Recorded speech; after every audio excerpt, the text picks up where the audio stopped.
আজকে যমুনার সামনে যে রণক্ষেত্র হওয়ার পরিবেশ আমরা দেখলাম, গত রাত থেকেই আন্দাজ করা যাচ্ছিল যে যমুনাকে কেন্দ্র করে কোনো একটা কিছু হতে চলেছে। ইনকিলাব মঞ্চ যখন যমুনার সামনে অবস্থান নেয়, হোটেল ইন্টারকন্টিনেন্টালের সামনে অবস্থান নেয়, তখন থেকেই মনে হচ্ছিল যে পরিবেশটা ঘোলাটে হচ্ছে। এবং আজকে সরকারি কর্মকর্তা কর্মচারীদের আন্দোলনে যমুনা সত্যি সত্যি ঘোলাটে পরিবেশের দিকে গেল। সেখানে আমরা দেখেছি ইনকিলাব মঞ্চের নেতাকর্মীদেরও আক্রান্ত হতে এবং তাদেরকে তুমুল এগ্রেসিভ হুমকি দেওয়ার ঘটনাও আমরা দেখেছি। হুমকিও তারা দিয়েছেন পুলিশের উদ্দেশ্যে, পুলিশকে থাবড়াবেন এরকম কথা তাদের বলতে শুনেছি। এর মাঝে একটা বড় ঘটনা ঘটে গেল আজকে, সেটা হচ্ছে যে 8 তারিখে বিএনপি ঢাকাতে মহাসমাবেশের ঘোষণা দিয়েছিল। এই ঘোষণাটা একদিন আগেই দিয়েছিল, আজকে হঠাৎ করে বিএনপি সেখান থেকে পিছিয়ে এলো। 8 তারিখে তারা মহাসমাবেশ করবে না। পেছনের কারণটা কি? নির্বাচন নিয়ে কোনো জটিলতা তৈরি হচ্ছে? বিএনপি কি প্রচারে আগ্রহী হচ্ছে না কিংবা আগ্রহ হারিয়ে ফেলছে? নির্বাচনটা কি বিলম্বিত হচ্ছে কিংবা বিএনপি কি নির্বাচনের নির্বাচনে কারসাজির আশঙ্কা করছে? সেই কারণে বিএনপি নির্বাচন বর্জন করতে পারে, এই আলোচনা যে চতুর্দিকে ছড়িয়ে দেওয়া হচ্ছে, সেদিকেই কি পরিস্থিতি যাচ্ছে? কোন কারণে বিএনপি মহাসমাবেশ স্থগিত করলো, যখন খুবই ইম্পর্টেন্ট একটা যে শোডাউনের একটা ব্যাপার ছিল, যে নির্বাচনের ঠিক 2 দিন আগে একটা বড় শোডাউন করে তারা ঢাকাকে জানান দেবে যে ঢাকার জনগণ বিএনপির পাশে আছে, কিন্তু সেই কর্মসূচি থেকে তারা ফিরে আসলো কেন? চলুন একটু বিএনপি কি বলছে জেনে দেখি, সাথে বুঝে ওঠার চেষ্টা করি যে এর পেছনে কি কারণ থাকতে পারে। থাকবেন দর্শক। বলছিলাম 8 তারিখে বিএনপির মহাসমাবেশ বাতিল করা হয়েছে। পেছনের কারণটা এখনই অনুসন্ধান করাটা খুবই মুশকিল। তবে বিএনপি যেটা বলছে, এখন টেলিভিশনের শিরোনামটা দেখে নিন, সেখানে বলা হচ্ছে 8 ফেব্রুয়ারির সমাবেশ বাতিল, 2 দিন ঢাকার বিভিন্ন স্থানে বক্তব্য দেবেন তারেক রহমান, অর্থাৎ পথসভা করবেন তারেক রহমান। কিন্তু মহাসমাবেশ একটা বড় শোডাউনের যে ব্যাপার, সেই ব্যাপার থেকে বিএনপি সরে আসলো। কারণটা কি বলছে বিএনপি? পূর্ব নির্ধারিত নির্বাচনী মহাসমাবেশ 8 তারিখের যেটা বাতিল করেছে বিএনপি, এর পরিবর্তে 8 ও 9 ফেব্রুয়ারি ঢাকা মহানগর উত্তর ও দক্ষিণের বিভিন্ন প্রান্তে দলের চেয়ারম্যান তারেক রহমান নির্বাচনী বক্তব্য দেবেন। সকালে রাজধানীর নয়াপল্টনে বিএনপির কেন্দ্রীয় কার্যালয়ে এক ব্রিফিংয়ে এই তথ্য জানান রুহুল কবির রিজভী। এ সময় জাহাঙ্গীরনগর বিশ্ববিদ্যালয়ের শিক্ষার্থী সংসদের অর্থাৎ ওই যে জাকসু নেতারা, জাকসুর ভিপি যিনি বিএনপিতে যোগ দিয়েছেন, ছাত্র দলে যোগ দিয়েছেন, সেই ঘটনাও ঘটেছে। কিন্তু এই যে এখানে ছাত্র দলের সভাপতি তিনি আবার এটাও বলেছেন যে ছাত্র দলকে নতুন করে ঢেলে সাজানো হবে, নতুন নেতৃত্ব আসছে ছাত্র দলের, অনেক কিছুই হয়েছে। কিন্তু বিএনপি এই মহাসমাবেশ বাতিল করলো কেন? বাতিল করে পথসভার আয়োজন কেন করলো?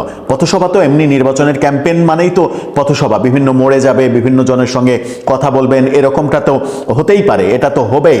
কিন্তু এই যে মহাসমাবেশ, যেটার মাধ্যমে একটা জানান দেয়া যে ঢাকায় সাধারণত রাজনৈতিক দলগুলো জাতীয় নির্বাচনে, স্থানীয় নির্বাচনে প্রার্থীরাও নির্বাচনের ঠিক আগে একটা বড় শোডাউন করে জানান দেয় যে তাদের সমর্থন কত, এবং সেই শোডাউনের উপরে নির্বাচনের দিনের ব্যাপারগুলো অনেকখানি প্রভাবিত হয়। সেই কার্যক্রম থেকে বিএনপি সরে আসলো কেন?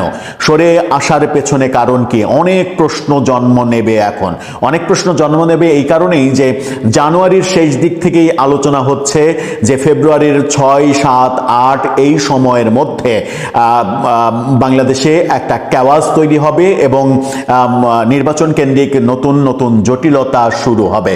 আমরা ফেব্রুয়ারির 6 তারিখে এসেই দেখলাম যমুনার সামনে রণক্ষেত্র হলো। গত রাত থেকে ইনকিলাব মঞ্চের যমুনার সামনে অবস্থানকে কেন্দ্র করেই একটা আঁচ পাওয়া যাচ্ছিল যে যমুনাকে কেন্দ্র করে কোনো একটা কিছু কিছু হতে যাচ্ছে। আজকে যখন যমুনার রণক্ষেত্র হলো, যে এলাকায় সব ধরনের সভা সমাবেশ অবস্থান নিষিদ্ধ, 144 ধারা জারি যে জায়গায়, সেই জায়গায় সারা রাত ইনকিলাব মঞ্চের নেতারা অবস্থান করেছেন। কোনোভাবেই পুলিশের তারা কথা শোনেননি। আজকে সরকারি কর্মকর্তারা সেখানে গিয়েছেন, তাদেরকে প্রতিহত করেছে ঠিকই পুলিশ। ইনকিলাব মঞ্চের নেতাদের কোনো কিছু বলেনি, কিন্তু আজকে সরকারি কর্মচারীরা যখন গিয়েছেন তাদের উপরে সাউন্ড গ্রেনেড মারা হয়েছে, জলকামান মারা হয়েছে, টিয়ার সেল ছোড়া হয়েছে। সরকারি কর্মচারীদের মধ্যে থেকে নির্বাচন নিয়ে নানা ধরনের কথা বলা হচ্ছে, নানা দিক থেকে এটা কোন পক্ষ কারা কি বলছে এরকম কথা ওখান থেকে শোনা গেছে। নির্বাচন কিভাবে করে দেখে নেব এরকম কথা ওখান থেকে শোনা গেছে।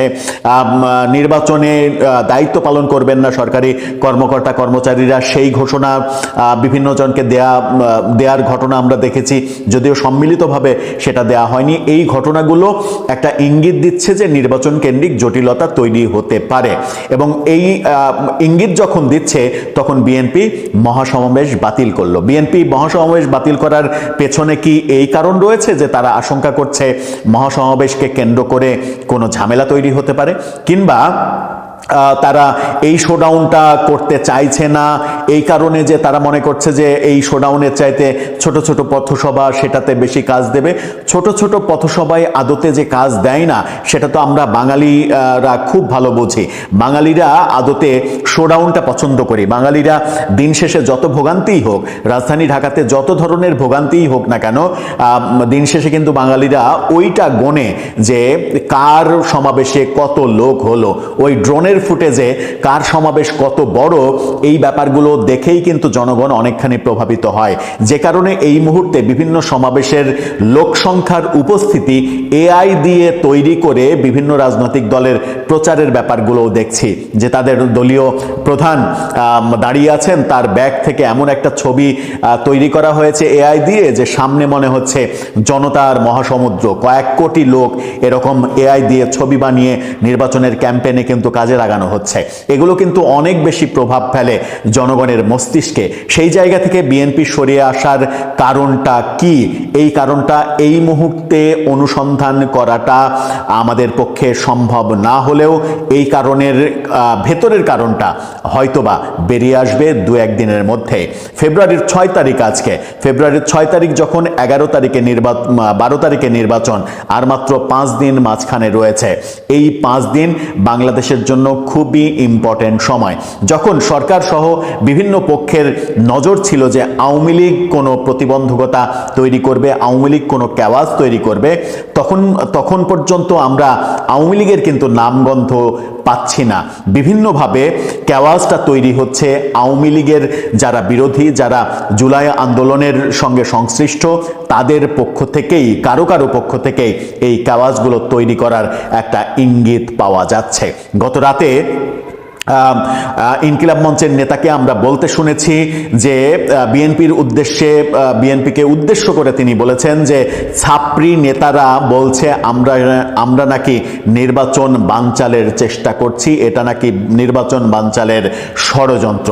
এই কথা যখন তিনি নিজের মুখে বলছেন, তার মানে পেছনে কোনো না কোনো ব্যাপার রয়েছে। আলোচনা যেহেতু চলছে নির্বাচন বানচাল, নির্বাচন পিছিয়ে দেয়া, নির্বাচন না হওয়া, নির্বাচন নিয়ে কি হবে, এই আলোচনাগুলো যেহেতু চলছে, আলোচনাগুলো অমূলক যে শতভাগ নয় সেটাও আমরা বুঝতে পারছি। কিন্তু বুঝতে পেরে লাভ নেই।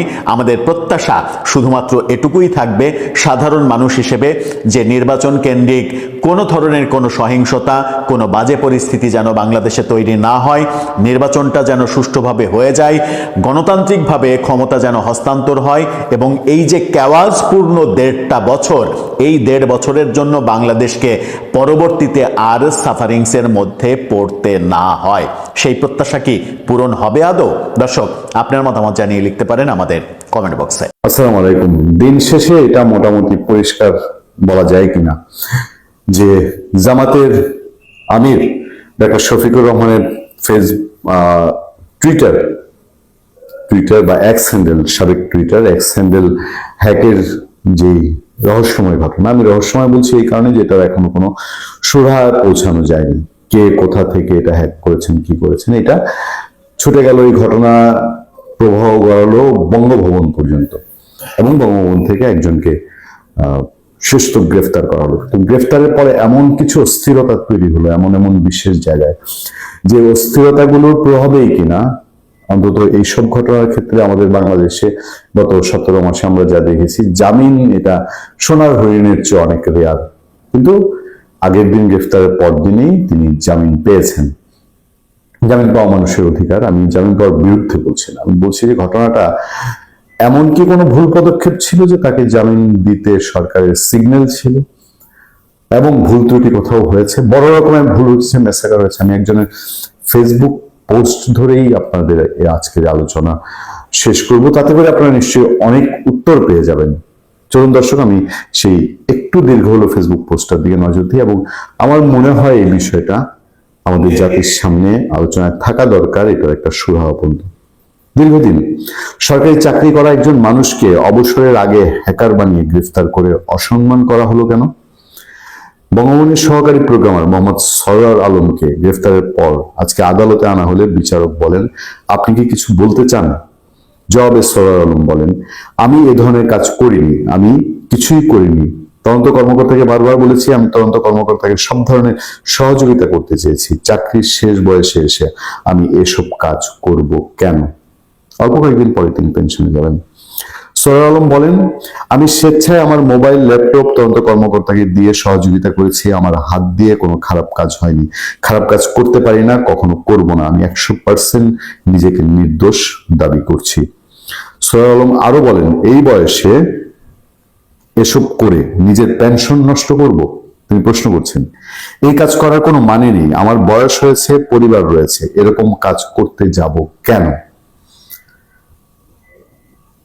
শুনানি শেষে ঢাকার অতিরিক্ত চিফ মেট্রোপলিটন ম্যাজিস্ট্রেট আওলাদ হোসেন মোহাম্মদ জুনায়েদের আদালত তাকে জামিন আদেশ দেন। গণমাধ্যমে খবর বলছে, গত মঙ্গলবার দিবাগত রাতে রাজধানীর রাজারবাগ এলাকা থেকে তাকে আটক করে বিএনপি ডিবি কার্যালয়ে নেওয়া হয়। এই সময় ডিবি তদন্ত সংশ্লিষ্ট ঊর্ধ্বতন কর্তৃপক্ষকে জানান, গ্রেফতারের মতো প্রমাণ তাদের হাতে নেই। তবে তারপরে ঊর্ধ্বতন কর্তৃপক্ষ গ্রেফতার দেখাতে বললে অপারগতা প্রকাশ করেন।